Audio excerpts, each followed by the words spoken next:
Todo suporta rin po ang ating mga sundalo sa laban ni pambansang kamao Manny Pacquiao. Ang ilan sa kanila maagang pumuesto sa AFP Grandstand para abangan ang laban. May ulat on the spot si Jamie Santos. Maris, full support ang Armed Forces of the Philippines sa ating pambansang kamao Manny Pacquiao sa kanyang laban kay Chris Algieri.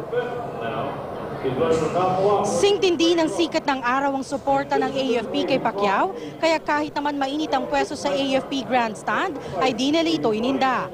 Sa muling pagsabak sa ring ng ating pambansang kamao, sama-samang silang nagbigay suporta kay Pacquiao. Maaga pa lang nakapwesto na rito sa Grandstand ang ilan para abangan ang laban ni Pacquiao na isang Lieutenant Colonel sa AFP. Magkakasamang mga kaanak ng mga sundalo dito. May viewing din sa AFP Wellness Center, kaya nitong mag-accommodate ng nasa 3,000 manonood. May live screening service din sa iba't ibang kampo sa buong bansa bilang bahagi ng Moral Welfare Program ng AFP. Sa Philippine Army Headquarters naman sa Fort Bonifacio, bukas din ang Ricard Hall sa Officers Clubhouse, Army General Hospital, Multipurpose Hall at PAH Gymnasium. Para naman sa mga taga-Philippine Air Force Headquarters, bukas ang gymnasium nila sa Villamor Air Base sa Pasay. May viewing din sa mga naval stations ng Philippine Navy.